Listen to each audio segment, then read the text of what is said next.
நான் மும்பையில் உள்ள ஒரு பெரிய மருத்துவமனையின் பிரசவ அறையில் லேபர் ரூமில் சுத்தம் செய்யும் வேலை செய்து வந்தேன். ஆனால் அதே குப்பைகளை எடுத்து நான் லட்சக்கணக்கில் பணம் சம்பாதித்தேன் என்பது யாருக்கும் தெரியாது.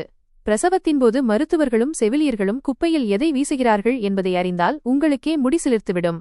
உலகம் அந்த பொருளை தங்கத்தின் விலைக்கு வாங்க தயாராக இருந்த ஒரு விஷயம் அது. என் பெயர் மீனா. சிறுவயதிலிருந்தே வறுமை மற்றும் கஷ்டங்களைத் தவிர நான் வேறு எதையும் பார்த்ததில்லை. என் தந்தை ஒரு தினக்கூலி தொழிலாளி.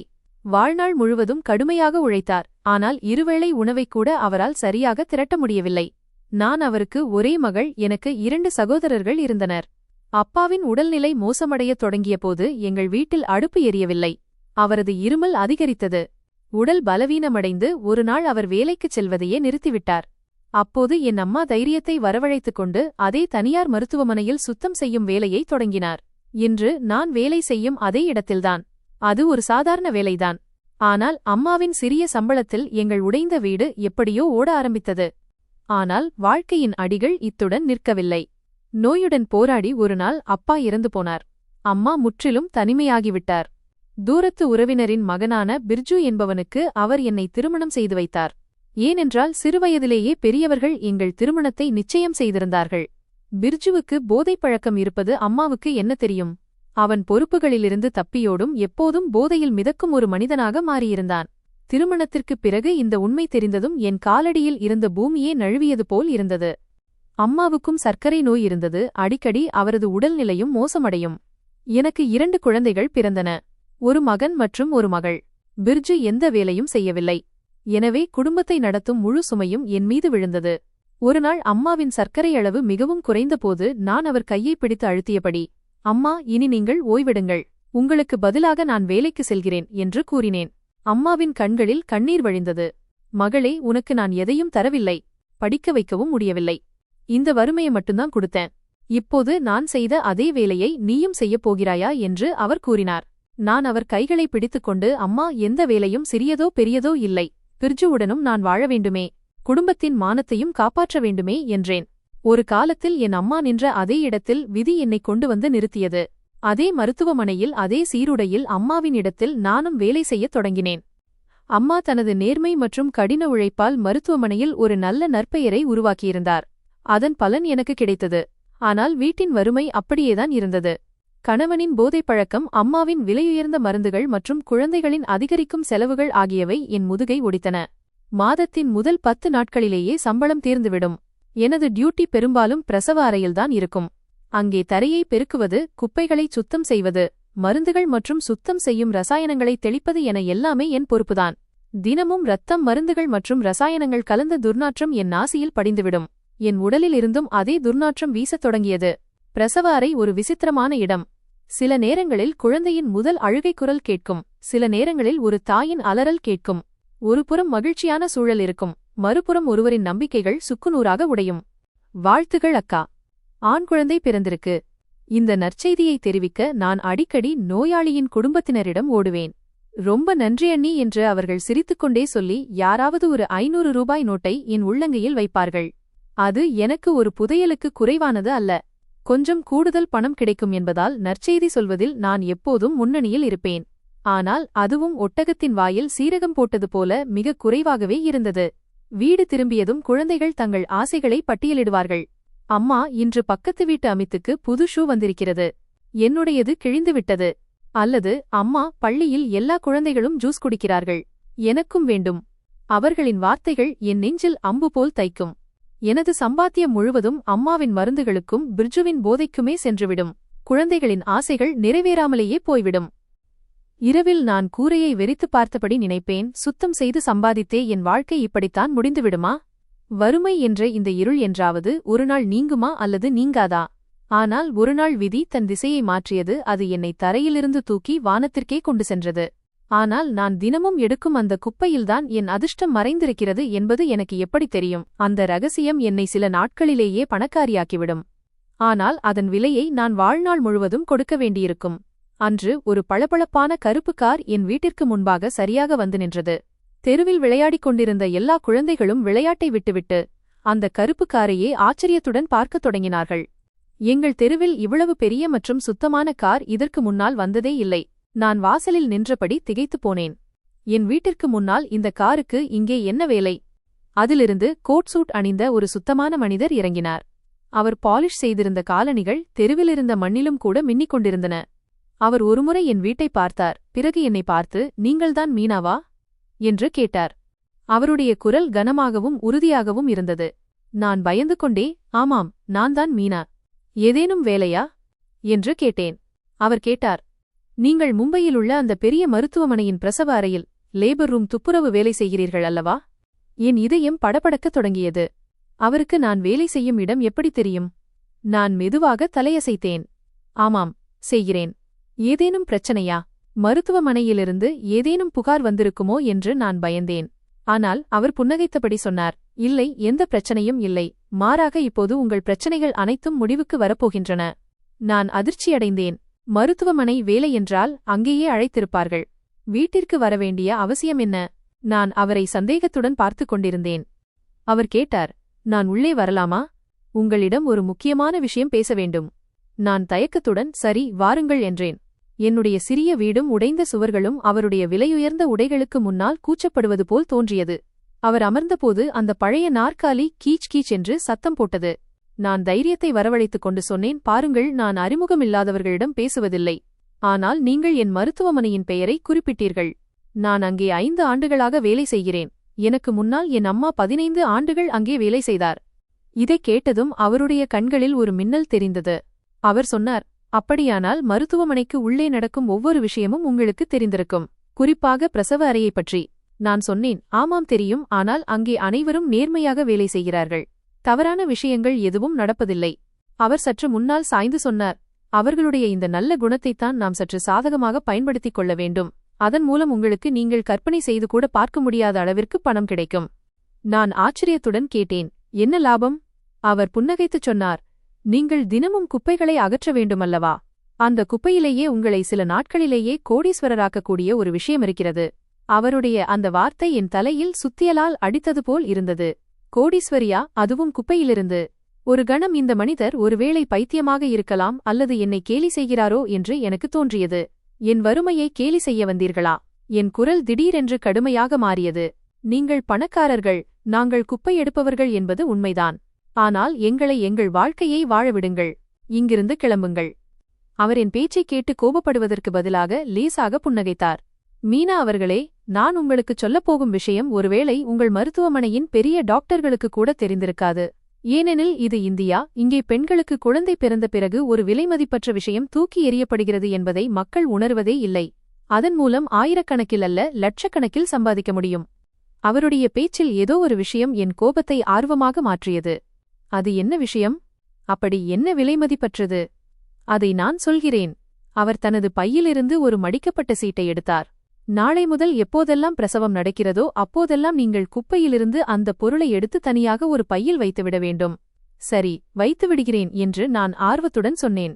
ஆனால் அந்த பொருள் என்னவென்று சொல்லுங்கள். அவர் அந்த சீட்டை என்னிடம் நீட்டினார். இதிலெல்லாம் எழுதப்பட்டுள்ளது. இதை கவனமாக படித்துக் கொள்ளுங்கள். நாளை முதல் உங்கள் வேலை தொடங்கும். நானே உங்களை தொடர்பு கொள்வேன். இதைச் சொல்லிவிட்டு அவர் எழுந்து வெளியே சென்றார். அவர் செல்வதையே நான் பார்த்துக் கொண்டிருந்தேன். அவருடைய கருப்பு கார் தெருவின் முனையில் மறையும் வரை பார்த்தேன். பிறகு நடுங்கும் கைகளுடன் அந்த சீட்டை திறந்தேன். அதில் ஒரே ஒரு வார்த்தை மட்டுமே எழுதப்பட்டிருந்தது. எப்போதாவது செவிலியர்கள் சொல்லிக் கேட்ட ஒரு மருத்துவ வார்த்தை அது. ஆனால் அதன் பொருள் எனக்கு தெரியாது. நான் அந்த வார்த்தையை திரும்ப திரும்ப படித்தேன். டாக்டர்களும் நர்சுகளும் பயன்படுத்திய பஞ்சு மற்றும் கட்டுகளுடன் தூக்கி எறியும் அந்த பயனற்ற பொருள் எப்படி இவ்வளவு மதிப்புமிக்கதாக இருக்க முடியும் என்று எனக்கு புரியவே இல்லை. இது ஏதோ ஒரு மோசடி அல்லது சதி என்று என் இதயம் சொல்லிக் கொண்டிருந்தது. ஆனால் அவர் சொன்னதில் சிறு உண்மை இருந்தாலும் எனதும் என் குழந்தைகளின் வாழ்க்கையும் முற்றிலுமாக மாறிவிடும் என்று என் மூளை சொல்லிக் கொண்டிருந்தது. அந்த ஒரு வார்த்தை எனக்குள் பேராசைக்கும் பயத்திற்கும் இடையே ஒரு பெரிய போராட்டத்தை தொடங்கிவிட்டது. அதன் முடிவு அடுத்த நாள் மருத்துவமனையின் பிரசவ அறையில்தான் லேபர் ரூம் தெரியப்போகிறது. அன்று இரவு எனக்கு தூக்கமே வரவில்லை. நான் படுக்கையில் புரண்டு படுத்துக்கொண்டே இருந்தேன். அந்த சீட்டில் எழுதியிருந்த வார்த்தை என் மூளைக்குள் தொடர்ந்து சுற்றிக் கொண்டிருந்தது. அந்த அறிமுகமில்லாத மனிதன், தன்னம்பிக்கை நிறைந்த அவனது கண்கள் மற்றும் கோடீஸ்வரராவது பற்றிய பேச்சு எல்லாம் ஒரு கனவைப் போலவே இருந்தது. அது பயமுறுத்துவதாகவும் இருந்தது, அதே சமயம் அழகாகவும் இருந்தது. ஒருபுறம் என் பயம் அந்த வேலையைச் செய்யவிடாமல் என்னை தடுத்தது, மறுபுறம் என் வீட்டின் நிலைமை. குழந்தைகளின் பசியால் வாடிய முகங்களும் அம்மாவின் நோயும் என்னை அந்த பாதையை நோக்கி தள்ளின. நான் எழுந்து மூலையில் தூங்கிக் கொண்டிருந்த என் குழந்தைகளை பார்த்தேன். நிலவின் மெல்லிய வெளிச்சம் அவர்களின் அப்பாவி முகங்களில் விழுந்து கொண்டிருந்தது. அவர்களின் கிழிந்த ஆடைகளையும் பலவீனமான உடலையும் பார்த்தபோது எனக்குள் வலி உண்டானது. இல்லை, உங்கள் வாழ்க்கையை இப்படி வீணாக விடமாட்டேன் என்று எனக்குள்ளேயே முணுமுணுத்துக் கொண்டேன். அந்த குப்பையிலேயே என் அதிர்ஷ்டத்தின் தங்கம் மறைந்திருந்தால் நான் அதை எடுத்தே தீருவேன். இதை நினைத்தவுடனே எனக்குள் இருந்த பயம் மறைந்துவிட்டது. அதற்கு பதிலாக ஒரு விசித்திரமான தைரியமும் அலட்சியமும் குடியேறியது. அடுத்த நாள் காலை நான் மருத்துவமனைக்கு கிளம்பும்போது என் இதயம் முன்னைவிட வேகமாக துடித்தது. நான் என் வேலை பைக்குள் ஒரு கூடுதல் சுத்தமான பையை மறைத்து வைத்தேன். கைகள் நடுங்கின, ஆனால் எண்ணம் உறுதியாக இருந்தது. நான் மருத்துவமனையை அடைந்தபோது எல்லாம் பழையபடியே இருந்தது. அதே தாழ்வாரங்கள், அதே மனிதர்கள், அதே துர்நாற்றம். ஆனால் இன்று எல்லாம் வித்தியாசமாக தெரிந்தது. இப்போது ஒவ்வொரு முகமும் என்னை சந்தேக கண்ணோடு பார்ப்பது போன்ற உணர்வு ஏற்பட்டது. மீனா, இன்று மௌனமாக இருக்கிறாயே, உடல்நிலை சரியாக இருக்கிறதா என்று சிஸ்டர் நீரஜ் கடந்து செல்லும்போது கேட்டார். அவர் மருத்துவமனையின் பழைய மற்றும் கண்டிப்பான சுபாவம் கொண்ட செவிலியர். நான் அப்படியே திடுக்கிட்டேன். ஆமாம் சிஸ்டர், நான் நன்றாக இருக்கிறேன்.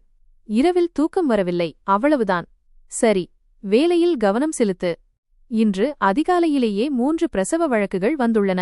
பிரசவ அறை சுத்தமாக இருக்க வேண்டும் என்று அவர் உத்தரவிட்டுச் சென்றார். அவர் சொன்னதை கேட்டதும் என் இதய துடிப்பு இன்னும் அதிகமானது. 3 கேஸ்கள் என்றால் 3 வாய்ப்புகள். நான் வேகமாக என் துடைப்பம் மற்றும் மாப்பை எடுத்துக்கொண்டு பிரசவ அறையை நோக்கிச் சென்றேன். சுத்தம் செய்யும் வேலையை செய்து கொண்டிருந்தேன். ஆனால் என் கவனம் உள்ளே இருந்து வரும் சத்தத்தின் மீதே இருந்தது. கதவின் கண்ணாடி வழியாக அடிக்கடி உள்ளே எட்டிப் பார்க்க முயன்றேன். நேரம் மெதுவாக கடந்து கொண்டிருந்தது. என் பதற்றம் அதிகரித்துக் கொண்டே இருந்தது. பிறகு அந்த தருணம் வந்தது. முதல் பிரசவம் முடிந்தது. செவிலியர்கள் குழந்தையை சுத்தம் செய்து வார்மரில் வைத்தனர். பின்னர் குடும்பத்தினருக்கு நற்செய்தி சொன்னார்கள். வாழ்த்துகள் ஐயா, பெண் குழந்தை பிறந்திருக்கிறது. அந்த மனிதர் தன் குழந்தையை நோக்கி நகர்ந்தார். குழந்தையின் தந்தை மகிழ்ச்சியில் நடுங்கும் கைகளால் 500 ரூபாய் நோட்டை என்னிடம் நீட்டினார். ஆனால் இன்று என் பார்வை அந்த நோட்டின் மீது இல்லை. மாறாக அந்த குப்பை தொட்டியின் மீதே இருந்தது. அதில் செவிலியர் இரத்தம் மற்றும் பஞ்சில் நனைந்த பல பொருட்களுடன் அந்த விலையுயர்ந்த பொருளையும் வீசியிருந்தார். டாக்டர்களும் நர்சுகளும் அறையை விட்டு வெளியேறியதும் நான் உடனடியாக சுத்தம் செய்யும் சாக்கில் உள்ளே நுழைந்தேன். கதவை சற்றே மூடிக்கொண்டு வேகமாக குப்பைத் தொட்டியை நோக்கிச் சென்றேன். என் கைகள் நடுங்கின. நெற்றியில் வியர்வை வழிந்தது. என் வாழ்க்கையில் நான் ஒருபோதும் திருடியதில்லை. இந்த வேலை உலகிலேயே கடினமான வேலையாக எனக்கு தோன்றியது. நான் தைரியத்தை வரவழைத்துக் கொண்டு குப்பைத் தொட்டிக்குள் கை வைத்தேன்.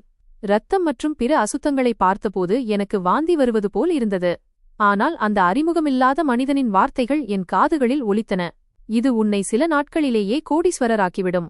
அவர் சொன்ன அடையாளங்களின்படி அந்த பொருளை எடுத்து விரைவாக என் மறைத்து வைத்திருந்த பையில் போட்டுக்கொண்டேன்.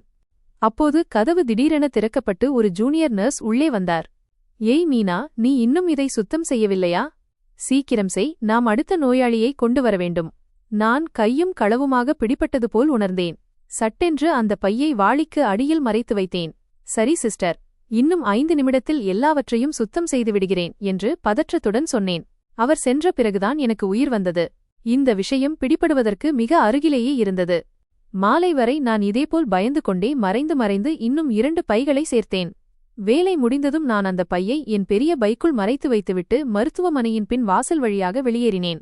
அந்த வாசல் பொதுவாக குறைவாகவே பயன்படுத்தப்படும். அங்கே சென்றதும் அந்த மனிதன் எனக்கு கொடுத்த அதே எண்ணிற்கு அழைத்தேன். நான் பின் வாசலில் இருக்கிறேன் என்று துடிக்கும் இதயத்துடன் சொன்னேன். 5 நிமிடத்தில் வந்துவிடுகிறேன் என்று மறுமுனையிலிருந்து குரல் வந்தது. சரியாக 5 நிமிடங்களுக்குப் பிறகு அந்த அதே கருப்பு கார் இருட்டிலிருந்து வெளிப்பட்டது. அந்த மனிதன் காரிலிருந்து இறங்கி என்னை நோக்கி வந்தான். நான் ஒரு வார்த்தை கூட பேசாமல் அந்த பையை அவனிடம் ஒப்படைத்தேன். அவர் அந்த பையை காரின் பின் இருக்கையில் வீசிவிட்டு தனது பையிலிருந்து ஒரு தடிமனான நோட்டுக்கட்டை எடுத்து என் கையில் திணித்தார். இது உன்னுடைய இன்றைய உழைப்பு என்று அவர் சிரித்துக்கொண்டே சொன்னார். நான் நடுங்கும் கைகளால் அந்த நோட்டுகளை பிடித்தேன். என் வாழ்க்கையில் இவ்வளவு பணத்தை ஒன்றாக நான் பார்த்ததே இல்லை. அவை 2000 ரூபாய் நோட்டுகள். ஒருவேளை 800க்கும் மேலாக இருக்கலாம். என் முழுமாதச் சம்பளத்தை விட 10 மடங்கு அதிகம். இவ்வளவு பணத்தை பார்த்ததும் என் வாயிலிருந்து தானாகவே வார்த்தைகள் வந்தன. சொன்னேன் அல்லவா, இது குப்பையல்ல தங்கம் என்று அவர் புன்னகைத்தார். அவர் காரில் ஏறி வேகமாக சென்றுவிட்டார். நான் அங்கேயே நின்றபடி நோட்டுகளை பார்த்துக் கொண்டிருந்தேன். கண்களில் கண்ணீர் பெருகியது.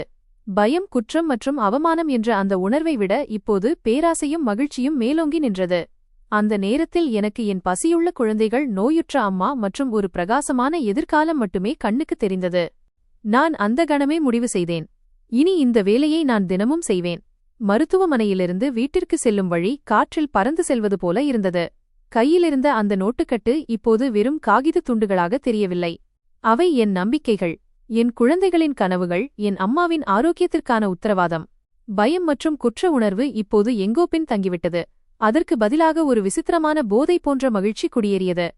வாழ்க்கையில் முதல் முறையாக நான் ஒரு ஏழை கிடையாது, பலசாலி என்று உணர்ந்தேன். வீட்டிற்குச் செல்லும் முன் நான் நேராக என் அம்மாவிற்கு எப்போதும் கடனில் மருந்து வாங்கும் அந்த மருந்து கடைக்குச் சென்றேன். அண்ணா, அம்மாவின் சர்க்கரை மற்றும் இரத்த அழுத்தத்திற்கான மருந்துகளை கொடுங்கள் என்றேன். கடைக்காரர் என்னை மேலிருந்து கீழ்வரை பார்த்துவிட்டு கடுகடுப்புடன், முதலில் பழைய 2000 ரூபாய் கடனை தீர்க்கவும், அதன் பிறகுதான் மருந்து கிடைக்கும் என்றார். நான் கோபப்படுவதற்கு பதிலாக அமைதியாக என் பையிலிருந்து 2000 ரூபாய் நோட்டுகளை எடுத்து கவுண்டரில் வைத்தேன். இந்தாருங்கள் உங்கள் 2000 ரூபாய், இப்போது எனக்கு முழுமையாக 2 மாதத்திற்கான மருந்துகளை பேக் செய்து கொடுங்கள். கடைக்காரரின் கண்கள் விரிந்தன. அவரது பேச்சு உடனே மாறியது. அடடே அக்கா, இதோ தருகிறேன்.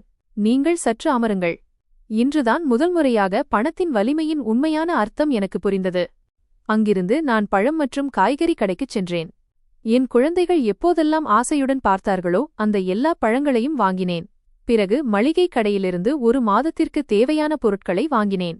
கடைசியாக குழந்தைகளின் துணிக்கடைக்குச் சென்று அவர்களுக்கு புதிய ஆடைகளையும் பளபளப்பான காலணிகளையும் வாங்கினேன். நான் வீட்டிற்குச் சென்றபோது 2 கைகளிலும் பைகள் நிறைந்திருந்தன.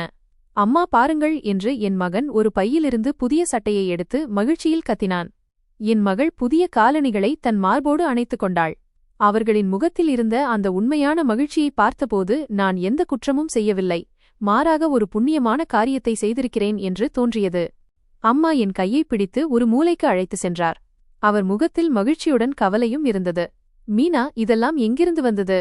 நீ எங்காவது கடன் வாங்கினாயா? பார், நாம் ஏழைகளாக இருக்கலாம், ஆனால் கடனில் வாழ முடியாது. இந்த கேள்விக்கு நான் தயாராகவே இருந்தேன். இல்லை அம்மா, மருத்துவமனையில் போனஸ் கொடுத்தார்கள். நீயும் உன் அம்மாவும் பல ஆண்டுகளாக நேர்மையாக வேலை செய்கிறீர்கள், அதனால் இது ஒரு பரிசு என்று சொன்னார்கள். நான் லாவகமாக பொய் சொன்னேன். அம்மாவுக்கு முழுமையாக நம்பிக்கை வரவில்லை என்றாலும் அவர் மௌனமாகிவிட்டார். கடவுள் உனக்கு நல்லது செய்யட்டும் என்று என் தலையை வருடி சொன்னார். அதற்குள் என் கணவன் பிர்ஜு, ஒருவேளை மூலையில் தூங்கிக் கொண்டிருந்தவன், சத்தம் கேட்டு எழுந்துவிட்டான். புதிய பொருட்களையும் துணிகளையும் பார்த்ததும் அவனது கண்களில் பேராசை மின்னியது. வாஹ் வாஹ், எங்கிருந்தோ பெரிய வேட்டை கிடைத்திருக்கிறது போலிருக்கிறது. சரி சரி, இப்போது எனக்கும் கொஞ்சம் செலவுக்கு பணம் கொடு. நண்பர்கள் காத்துக் கொண்டிருக்கிறார்கள். முன்பெல்லாம் நான் அவன் பேச்சை கேட்டு பயந்து பணம் கொடுத்து விடுவேன். ஆனால் இன்று எனக்குள் ஒரு புதிய மீனா இருந்தாள். பணம் எதுவும் கிடைக்காது என்று நான் ஒரு குளிர்ந்த குரலில் சொன்னேன். இந்த பணம் குழந்தைகளின் துணிகளுக்கும் அம்மாவின் மருந்துகளுக்குமானது, உன்னுடைய போதை பழக்கத்திற்கு அல்ல. அவன் கோபத்துடன் என்னை நோக்கி பாய்ந்தான். எனக்கு பதில் சொல்ல உனக்கு எவ்வளவு தைரியம்? தைரியம் பணத்திலிருந்து வருகிறது பிர்ஜு என்று நான் அவனது கண்களை பார்த்துச் சொன்னேன். ஒரு 500 ரூபாய் நோட்டை அவன் பக்கம் வீசினேன். இதை எடுத்துக்கொள், இனி நாள் முழுவதும் உன் முகத்தை என்னிடம் காட்டாதே. அவன் சிறிது நேரம் என்னை முறைத்து பார்த்தான். பிறகு அந்த நோட்டை எடுத்துக்கொண்டு முணுமுணுத்தபடி வீட்டிலிருந்து வெளியேறினான். இன்று நான் பணத்தை மட்டும் சம்பாதிக்கவில்லை, நான் இழந்த மரியாதையையும் தன்னம்பிக்கையையும் மீட்டெடுத்தேன். அன்றிலிருந்து இது என் அன்றாட வேலையாகிவிட்டது. நான் தினமும் மருத்துவமனைக்குச் சென்றேன். ஆனால் இப்போது நோக்கம் சுத்தம் செய்வது மட்டுமல்ல. நான் ஒரு வேட்டைக்காரனைப் போல பிரசவ அறையின் வெளியே சுற்றிக் கொண்டிருந்தேன். என் வேட்டைக்காக காத்திருந்தேன். முதல் நாள் இருந்த பயம் இப்போது ஒரு பழக்கமாகிவிட்டது. எப்போது அறைக்குள் செல்ல வேண்டும், செவிலியர்களின் பார்வையிலிருந்து எப்படி தப்பிக்க வேண்டும், எப்படி லாவகமாக வேலை செய்ய வேண்டும் என்பது எனக்கு தெரிந்திருந்தது. இப்போது அந்த குப்பை தொட்டி எனக்கு அசுத்தமாக தெரியவில்லை. அது ஒரு புதையல் பெட்டியாகவே மாறிவிட்டது. ஒவ்வொரு மாலையும் நான் அந்த பின் வாசலில் அந்த கருப்பு கார் மனிதனைச் சந்திப்பேன். நான் அவரிடம் அந்த பையை கொடுப்பேன். அவர் என்னிடம் பணக்கட்டுகளை திணிப்பார். நாங்கள் இருவரும் ஒரு வார்த்தை கூட பேசாமல் எங்கள் வழியில் செல்வோம். சில வாரங்களிலேயே என் வீட்டின் நிலைமை முற்றிலும் மாறிவிட்டது. உடைந்த கயிற்றுக்கட்டிலுக்கு பதிலாக புதிய மெத்தைகள் வந்தன. சமையலறையில் எல்லா பொருட்களும் இருந்தன. குழந்தைகள் நல்ல உணவை உண்ணவும் நல்ல ஆடைகளை அணியவும் தொடங்கினர். அம்மாவின் உடல்நிலையும் இப்போது தேறியிருந்தது. ஆனால் இந்த மாற்றம் என் வீட்டோடு மட்டும் நின்றுவிடவில்லை. அக்கம்பக்கத்தினரும் இதை கவனிக்கத் தொடங்கினார்கள். அடடா மீனா, இன்று நீ பிரகாசிக்கிறாயே என்று ஒரு பக்கத்து வீட்டுக்காரி சொன்னாள். உனக்கு என்ன லாட்டரி அடித்துவிட்டதா என்று கேட்டாள். நான் சும்மா புன்னகைத்தேன். எல்லாம் கடவுளின் கிருபைதான். எனக்கு தெரியும், எல்லாரது பார்வையும் என் மீதுதான் இருந்தது. அவர்களின் முணுமுணுப்புகள், அம்மாவின் கவலையான பார்வைகள் என அனைத்தையும் நான் உணர்ந்தேன். ஆனால் செல்வத்தின் போதை தலைக்கேறியிருந்தது. பணம் ஒரு விசித்திரமான விஷயம். அது இல்லாதபோது மரியாதையையும் ஆன்மாவையும் மிதித்துவிடும். அது வரும்போது மனிதனுக்கு அவனது தகுதியையே மறக்க செய்துவிடும். எனக்கும் இதுதான் நடந்து கொண்டிருந்தது. நான் இப்போது பழையபடி பயந்த சுபாவம் கொண்ட மீனா கிடையாது. எல்லோர் முன்னாலும் கைகூப்பி குனிந்து வணக்கம் சொல்பவளும் கிடையாது. இப்போது என் நடையில் ஒரு தன்னம்பிக்கை இருந்தது. என் குரலில் ஒரு கம்பீரம் இருந்தது. நான் அந்த குடிசை வீட்டை விட்டுவிட்டு அதே பகுதியின் ஓரத்தில் ஒரு சிறிய ஆனால் உறுதியான கான்கிரீட் வீட்டை வாடகைக்கு எடுத்தேன். வீட்டில் ஃப்ரிட்ஜ், டிவி மற்றும் தேவையான அனைத்து வசதிகளும் இருந்தன. என் குழந்தைகள் இப்போது தெருவில் உள்ள மற்ற குழந்தைகளைப் போல நல்ல ஆடைகளை அணிந்தனர். அவர்களின் கைகளில் விலையுயர்ந்த பொம்மைகள் இருந்தன. நான் மருத்துவமனை வேலையை விடவில்லை, ஏனெனில் எனது உண்மையான புதையல் அங்கேயே இருந்தது. ஆனால் இப்போது நான் அங்கே தரை துடைக்கும் மீனா மௌசியிலிருந்து மீனா ஜியாக மாறிவிட்டேன். நான் அடிக்கடி செவிலியர்கள் மற்றும் பிற ஊழியர்களுக்காக தின்பண்டங்கள் மற்றும் பானங்களை வாங்கிச் செல்வேன். சில நேரங்களில் ஒரு சிலருக்கு பண உதவியும் செய்வேன். எனது இந்த அணுகுமுறை அனைவரையும் ஆச்சரியப்படுத்தியது. ஆனால் யாரும் என்னிடம் நேரடியாக கேட்க துணியவில்லை. மீனாஜி, நீங்கள் நாளுக்கு நாள் பணக்காரராகிக் கொண்டே போகிறீர்களே, உங்களிடம் என்ன மந்திரப் பெட்டி கிடைத்திருக்கிறது என்று எங்களிடமும் சொல்லுங்களேன் என்று ஒருநாள் ஒரு வார்டு பாய் டீ குடிக்கும்போது கிண்டல் செய்தான். நான் புன்னகைத்து பதிலளித்தேன், உழைத்தால் கடவுள் பலன் கொடுப்பார். நீங்களும் உழைத்தீர்கள் என்றால் உங்களுக்கும் கிடைக்கும். ஆனால் உள்ளுக்குள் நான் ஒவ்வொரு கணமும் ஒரு இனம் புரியாத பயத்திலேயே வாழ்ந்தேன். இரவில் சிறிய சத்தம் கேட்டாலும் என் கண்கள் விழித்துக் கொள்ளும். மருத்துவமனையில் யாராவது என்னை உற்று பார்த்தால் என் இதயம் திக்கென்று இருக்கும். யாரோ என்னை பின்தொடர்வது போன்றே எனக்கு எப்போதும் தோன்றும். சுவர்களுக்கும் காதுகள் இருப்பது போலவும் அவை என் ரகசியங்களை கேட்பது போலவும் உணர்ந்தேன். என் பேராசை என்னை தினமும் இந்த நெருப்பில் தள்ளியது. ஆனால் என் மனசாட்சி ஒவ்வொரு கணமும் என்னை எச்சரித்துக் கொண்டே இருந்தது. ஒரு நாள் நான் வழக்கம்போல பிரசவ அறையை லேபர் ரூம் சுத்தம் செய்து கொண்டிருந்தேன். அப்போது தலைமை செவிலியர் மிஸ் டிசுசா திடீரென்று உள்ளே வந்தார். அவர் மிகவும் கண்டிப்பானவர் மற்றும் கொள்கைவாதி. அவர் வந்தாலே ஊழியர்கள் அனைவரும் பயப்படுவார்கள். மீனா, இந்த குப்பை தொட்டி ஏன் இன்னும் நிரம்பி வழிகிறது என்று அவர் கடுமையான குரலில் கேட்டார். இதனால் தொற்று இன்ஃபெக்ஷன் பரவும் என்பது உனக்கு தெரியாதா? அந்த நேரத்தில் அந்த குப்பை தொட்டியில்தான் நான் சேகரித்த பொருட்களும் இருந்தன. என் ரத்தம் உறைந்துவிட்டது போல இருந்தது. மன்னிக்கவும் மேடம், இதோ எடுக்கப் போகிறேன். வேறொரு நோயாளிக்கு உடல்நிலை மோசமானதால் அங்கே உதவி செய்யச் சென்றேன் என்று நான் தடுமாற்றத்துடன் கூறினேன். அவர் என்னை ஒரு சந்தேக பார்வையுடன் பார்த்துவிட்டு பிறகு குப்பை தொட்டியை பார்த்தார். இந்த நாட்களில் உன் கவனம் வேலையில் குறைவாகவும் இங்கும் அங்கும் அதிகமாகவும் இருக்கிறது. நினைவிருக்கட்டும், இது மருத்துவமனை, உன் வீடு கிடையாது. இங்கே ஒரு சிறிய தவறு கூட ஒருவரின் உயிரை பறித்துவிடும் என்று கூறிவிட்டு அவர் அறையை விட்டுச் சென்றார். அவர் சென்ற பிறகுதான் நான் ஆழ்ந்த மூச்சு விட்டேன். என் கால்கள் நடுங்கின. இதுவரை நடந்ததிலேயே மிகப்பெரிய ஆபத்து. அந்தச் சம்பவம் என்னை இன்னும் எச்சரிக்கையாக இருக்கத் தூண்டியது. ஆனால் எனக்குள் இருந்த பேராசை இன்னும் குறையவில்லை. பணம் என் வீட்டின் சூழலையும் மாற்றிவிட்டது. என் கணவன் பிர்ஜு இப்போது என்னிடம் சண்டையிடுவதில்லை, என் மீது கையை தூக்கவும் துணிவதில்லை. அவனது மதுப்பழக்கமும் ஊதாரித்தனமும் இப்போது என் பணத்தில்தான் ஓடிக்கொண்டிருக்கிறது என்பது அவனுக்கு தெரியும். அவன் ஒரு நரியைப் போல எப்போதும் எனக்கு முன்னும் பின்னும் சுற்றிக்கொண்டே இருப்பான். மீனா, இன்று நண்பர்களுடன் பார்ட்டி பிளான் இருக்கிறது. ஒரு 1000 ரூபாய் தேவை என்று ஒரு மாலை அவன் என்னிடம் வந்தான். நான் டிவியிலிருந்து பார்வையை திருப்பாமலேயே சொன்னேன், பார்ட்டி எதற்காக? நீ என்ன அப்படி பெரிய வேலை செய்துவிட்டாய்? அடடே அன்பே, நீ சம்பாதிப்பது என்னுடையதுதானே, எனக்கும் கொஞ்சம் உரிமை இருக்கிறது அல்லவா என்று அவன் முகஸ்துதி செய்தான். நான் கோபத்துடன் பார்த்தேன். உனக்கு எந்த உரிமையும் இல்லை, இது என் உழைப்பில் வந்த பணம். பிறகு அவனிடம் சண்டையிடுவது வீண் என்று நினைத்து பையிலிருந்து சில நோட்டுகளை எடுத்து அவன் பக்கம் வீசினேன். இனி என்னிடம் இப்படி பேசாதே. அவன் அந்த பணத்தை எடுத்துக்கொண்டு மௌனமாகச் சென்றான். இப்போது வீட்டில் அதிகார சமநிலை முற்றிலும் மாறிவிட்டது. ஆனால் எனது இந்த மாறிய நிலைமையைக் கண்டு என் தாய் மகிழ்ச்சியடையவில்லை. அவர் பெரும்பாலும் என்னை கவலையுடனும் சோகத்துடனும் பார்த்து கொண்டிருப்பார். ஒரு இரவு குழந்தைகள் தூங்கிய பிறகு அவர் என்னருகில் வந்து அமர்ந்தார். மகளே, என்னிடம் உண்மையைச் சொல். இதெல்லாம் என்ன நடக்கிறது? இவ்வளவு பணம் எங்கிருந்து வருகிறது? அந்த போனஸ் கதையெல்லாம் எனக்குச் செரிக்கவில்லை, நம்பும்படியாக இல்லை. நீ எங்காவது தவறான பாதையில் சென்று விடுவாயோ என்று எனக்கு பயமாக இருக்கிறது. என்னால் அவர் கண்களை நேராக பார்க்க முடியவில்லை. அம்மா, நீங்கள் வீணாக கவலைப்படுகிறீர்கள். எல்லாம் சரியாக இருக்கிறது. நீங்கள் உங்கள் உடல்நலத்தை கவனித்துக்கொண்டு மகிழ்ச்சியாக இருங்கள். நாம் நிறைய வறுமையை பார்த்துவிட்டோம். இப்போது நல்ல நாட்கள் வந்திருக்கின்றன, அவற்றை மதித்துப் பழகுங்கள். மகளே, தவறான வழியில் வந்த பணத்தால் கிடைக்கும் நல்ல நாட்கள் ஒருபோதும் நிம்மதியை தராது. அம்மாவின் கண்களிலிருந்து கண்ணீர் வழிந்தது. உன் கண்களில் அந்த பழைய அப்பாவித்தனத்தை என்னால் பார்க்க முடியவில்லை. ஒரு பயம்தான் தெரிகிறது. நிலைமை கைமீறிப் போவதற்கு முன்னால் உண்மையை சொல்லிவிடு. நான் எதுவும் பேசாமல் என் அறைக்கு சென்றுவிட்டேன். அம்மாவின் கண்ணீர் என் இதயத்தில் ஆழமான காயத்தை ஏற்படுத்தியது. ஆனால் இப்போது திரும்புவதற்கான வழி அடைக்கப்பட்டுவிட்டது. நான் அந்த சகதியில் கழுத்து வரை மூழ்கிவிட்டேன். அங்கிருந்து வெளியேறுவது என் கையில் இல்லை. சில மாதங்களிலேயே நான் பணக்காரியாகிவிட்டேன். நான் கனவில் கூட நினைக்காத அனைத்தும் என்னிடம் வந்தன. நான் வாடகை வீட்டை விட்டுவிட்டு எனக்கென ஒரு சிறிய பங்களாவை வாங்கினேன். குடிசை வீட்டின் வாழ்க்கை இப்போது வெறும் நினைவாக மட்டுமே எஞ்சியிருந்தது. ஆனாலும் நான் வேலையை விடவில்லை. என் பேராசை என்னை ஒவ்வொரு நாளும் அதே மருத்துவமனையின் பிரசவ அறைக்கு லேபர் ரூம் இழுத்து வந்தது. யாருக்கும் சந்தேகம் வரக்கூடாது என்பதற்காக நான் இப்போதும் அதே பழைய சாதாரண உடைகளை அணிந்தே வேலைக்குச் சென்றேன். பகல் இரவு பாராமல் நான் சுத்தம் செய்வேன். எனக்கு தேவையான அந்த பொருள் கிடைத்ததும் அதை பையில் மறைத்து வைத்துக்கொண்டு மாலையில் அந்த கருப்பு கார் மனிதனிடம் கொடுத்து விடுவேன். அந்த மனிதன் எனக்கு உதவியாளராகவும் இருந்தான். அதே சமயம் என் மிகப்பெரிய பயமாகவும் இருந்தான். இத்தனை மாதங்களில் எங்களுக்குள் வேலை தவிர வேறு எந்த பேச்சுவார்த்தையும் நடந்ததில்லை. ஆனால் ஒரு மாலை நான் அவனிடம் அந்த பையை கொடுத்துவிட்டு அவன் பணக்கட்டுகளை தந்தபோது நான் தைரியத்தை வரவழைத்துக் கொண்டு கேட்டேன். ஐயா, ஒரு விஷயம் கேட்கட்டுமா? அவன் என்னை பார்த்து கேள் என்றான். உண்மையில் இந்த குப்பையை வைத்து நீங்கள் என்ன செய்கிறீர்கள்? இது ஏன் இவ்வளவு மதிப்புமிக்கது?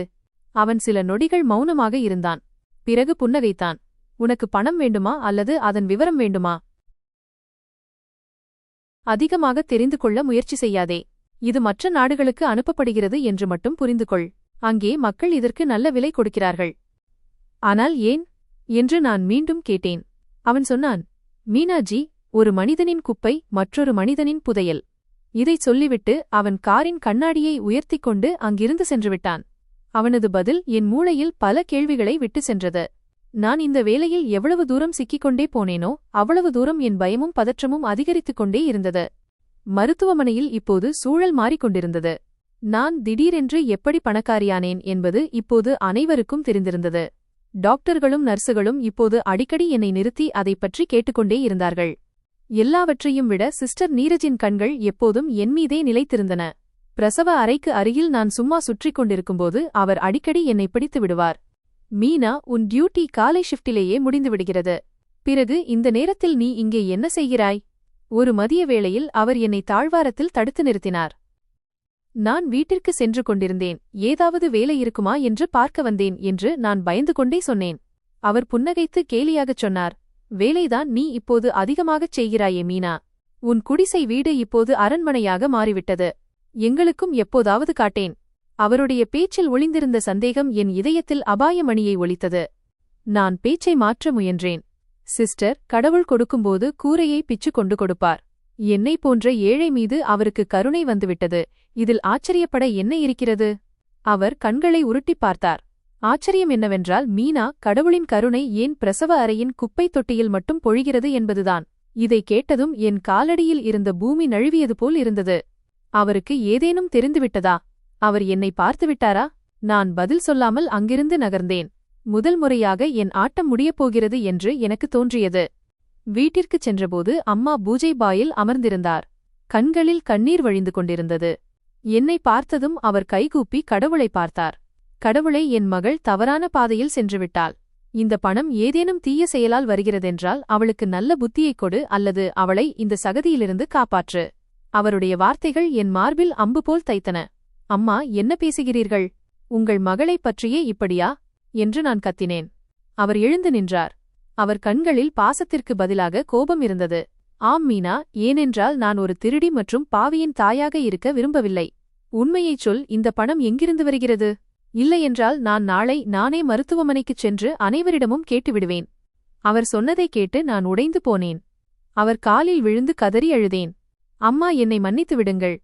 நான் கட்டாயத்தில் இருந்தேன். குழந்தைகளை பசியுடன் என்னால் பார்க்க முடியவில்லை. உங்களை மருந்துகள் இல்லாமல் துடிப்பதை என்னால் பார்க்க முடியவில்லை. அம்மா கடுமையாகச் சொன்னார், கட்டாயம் ஒரு மனிதனை பாவம் செய்ய வைக்காது மீனா, பேராசைதான் செய்ய வைக்கும். அவர் என்னை உதறி தள்ளி தள்ளி வைத்தார். நீ எங்கள் கௌரவத்தை மண்ணோடு மண்ணாக்கிவிட்டாய். அன்று இரவு என்னால் தூங்க முடியவில்லை. அம்மாவின் வார்த்தைகள், சிஸ்டர் நீரஜின் சந்தேகப் பார்வை மற்றும் அந்த அறிமுகமில்லாத மனிதனின் பேச்சு என அனைத்தும் என் மூளையில் சுத்தியலால் அடிப்பது போல் இருந்தது. என் மூச்சு நின்றுவிடுவது போல் தோன்றியது. அடுத்த நாள் பாரமான இதயத்துடன் நான் மருத்துவமனைக்குச் சென்றேன்.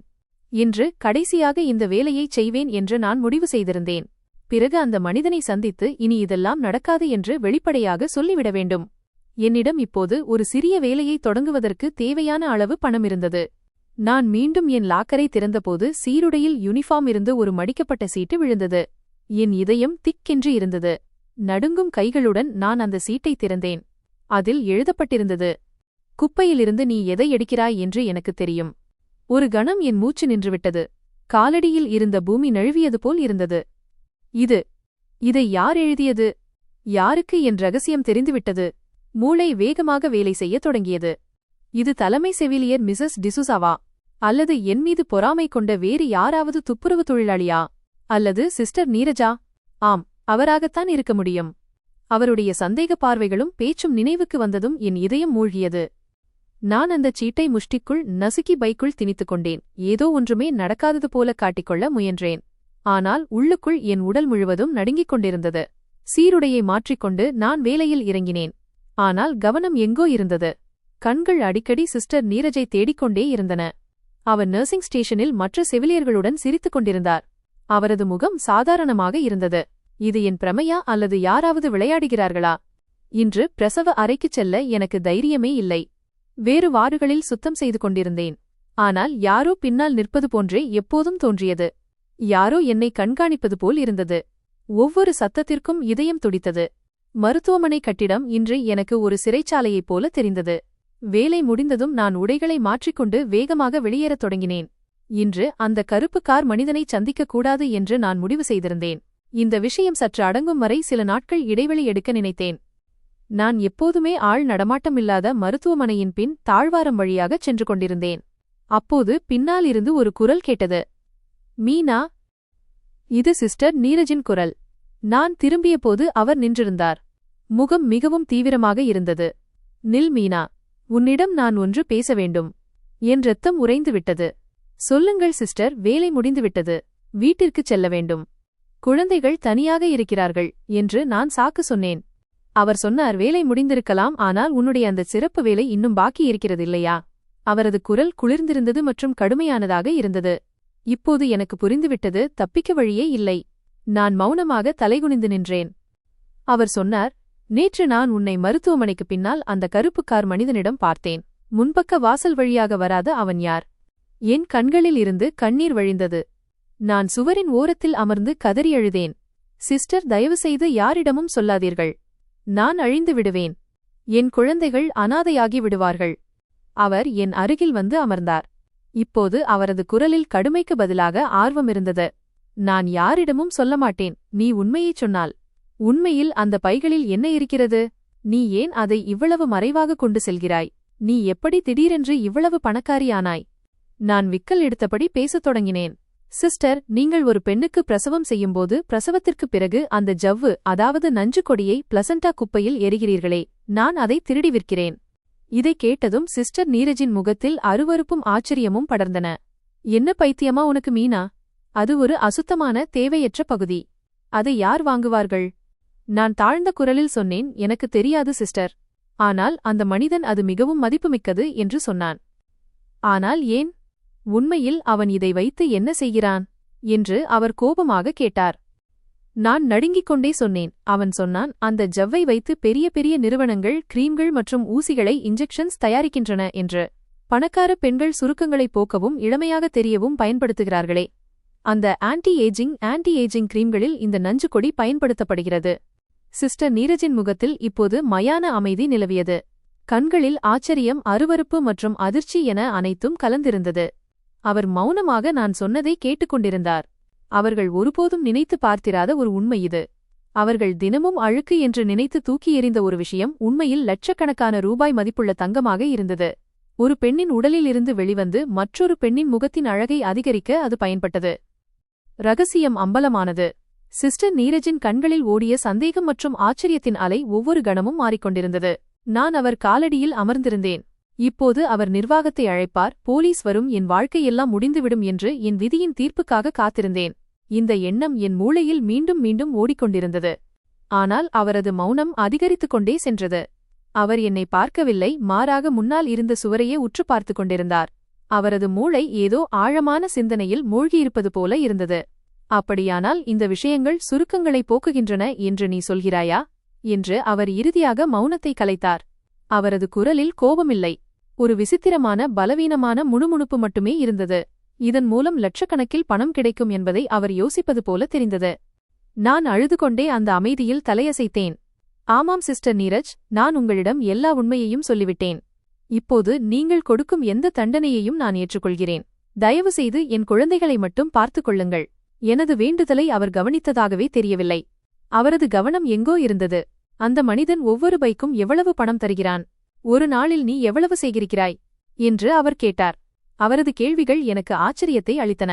தண்டனைக்கு பதிலாக இவ்வளவு கேள்விகள் ஏன்? பயத்தினால் நான் எல்லா விஷயங்களையும் சொல்லத் தொடங்கினேன். சிஸ்டர் நீரஜ், அவர் ஒவ்வொரு பைக்கும் 20 முதல் 25,000 ரூபாய் வரை தருகிறார். பிரசவங்கள் அதிகமாக இருக்கும் நாட்களில் 1,00,000 வரை கூட கிடைக்கும். ஒரு நாளில் சில நேரங்களில் 1,00,000 வரை.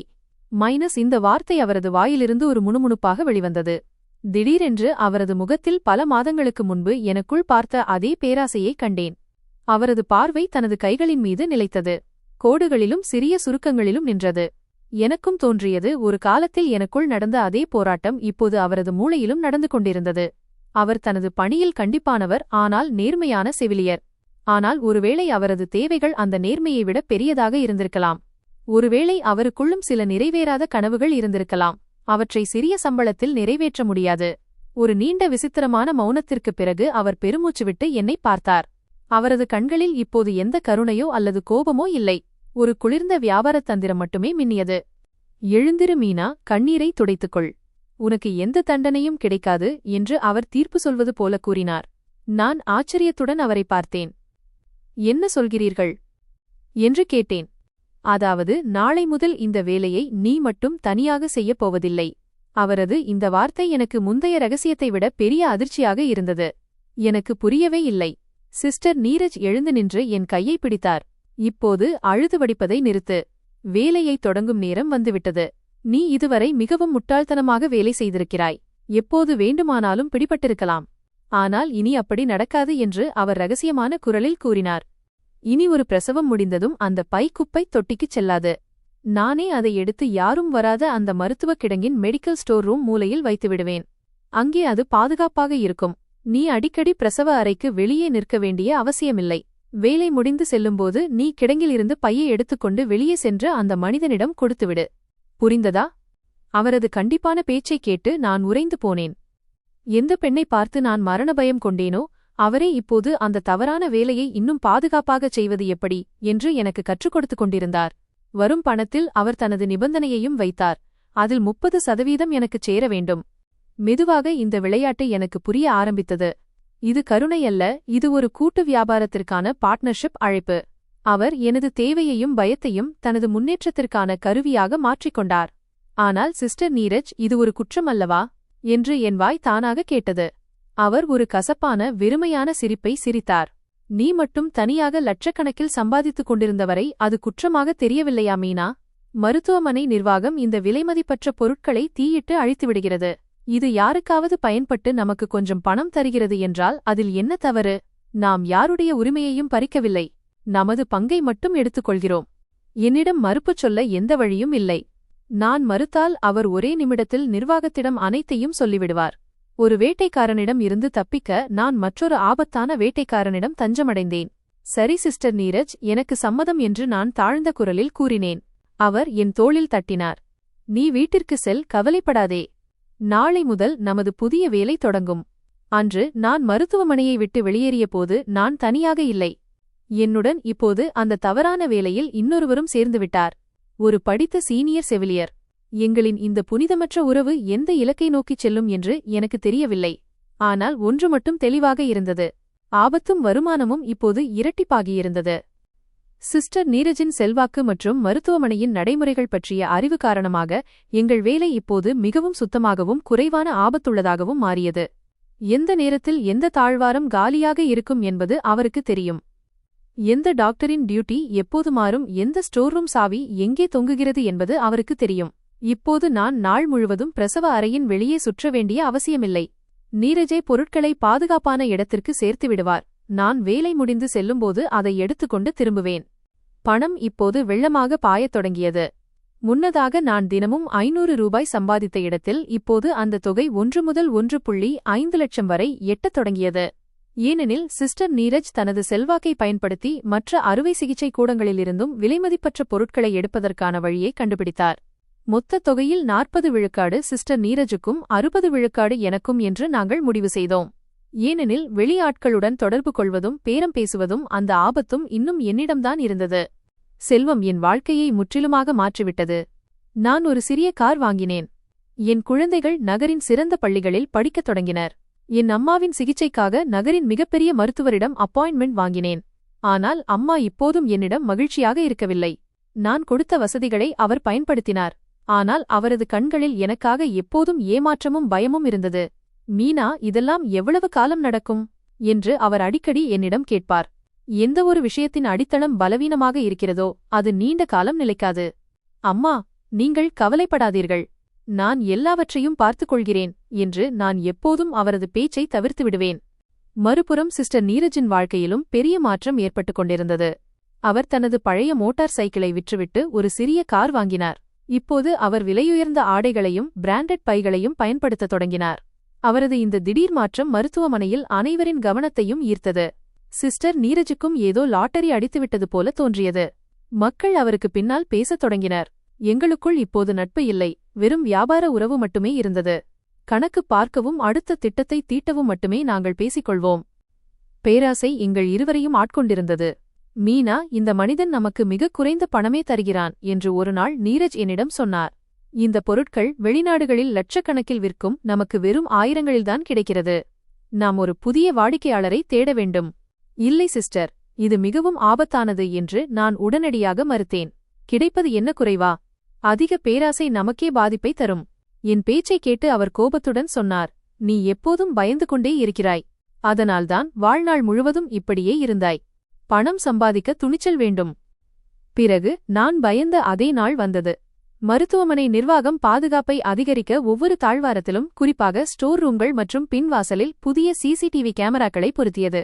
இந்த செய்தி எங்களுக்கு ஒரு வெடிகுண்டு போல இருந்தது. சிஸ்டர், நாம் இந்த வேலையை இப்போதே நிறுத்திவிட வேண்டும் என்று நான் பதற்றத்துடன் நீரஜிடம் சொன்னேன். இந்த கேமராக்கள் நம்மை பிடித்துக் கொடுத்துவிடும். மரியாதையுடன் வாழ்வதற்கு தேவையான பணம் நம்மிடம் இப்போது இருக்கிறது.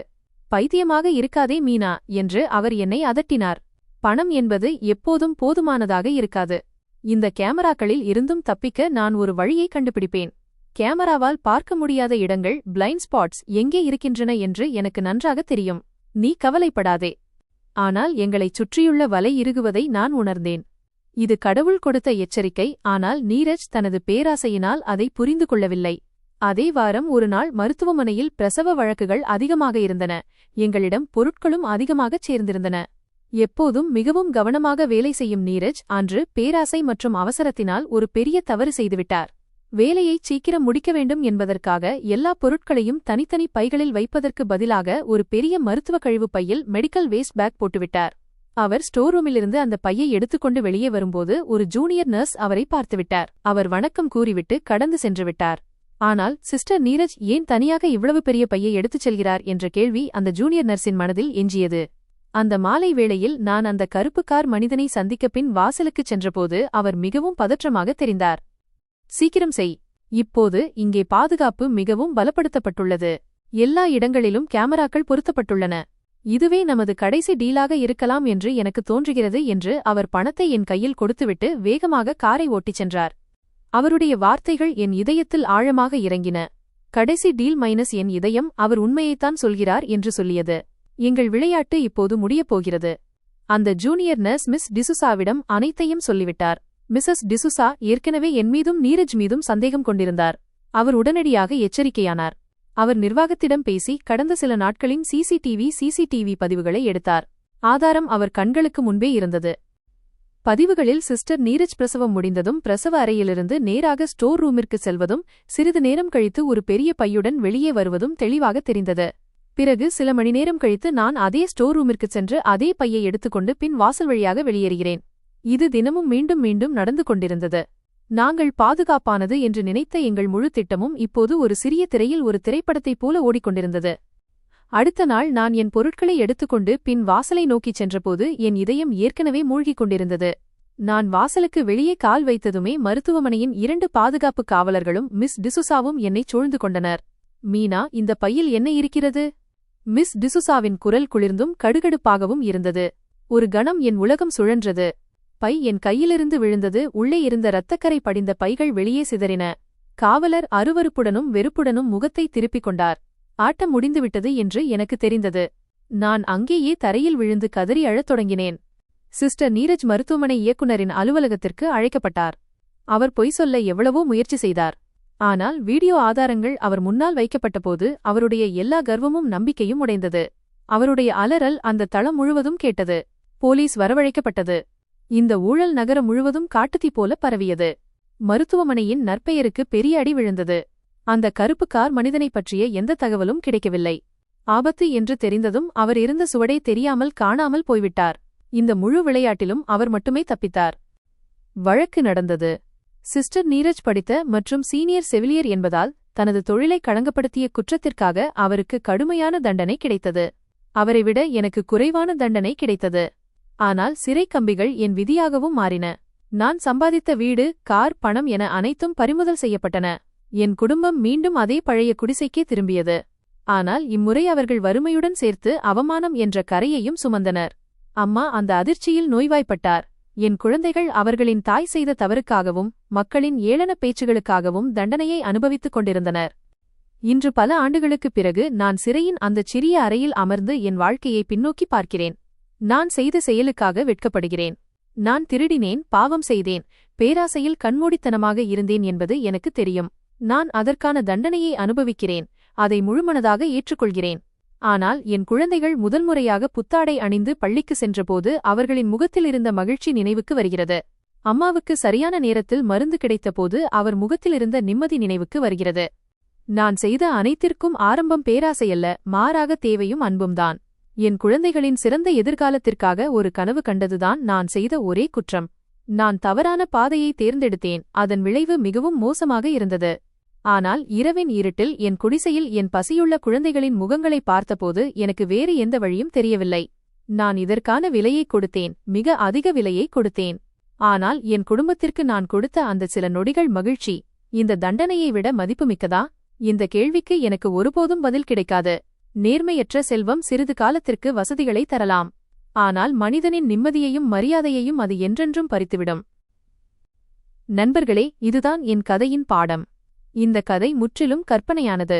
இதற்கும் எந்தவொரு தனிநபருக்கும், இடத்திற்கும் அல்லது உண்மையான சம்பவத்திற்கும் எவ்வித தொடர்பும் இல்லை. இதன் நோக்கம் பொழுதுபோக்கு, கல்வி மற்றும் மர்மம் நிறைந்த கதையை வழங்குவது மட்டுமே. இந்த கதை உங்களுக்கு எப்படி இருந்தது? தயவுசெய்து உங்கள் கருத்துக்களை எனக்கு தெரியப்படுத்துங்கள். இதுபோன்ற இன்னும் பல விறுவிறுப்பான கதைகளை கேட்க என்னுடன் இணைந்திருங்கள். நன்றி.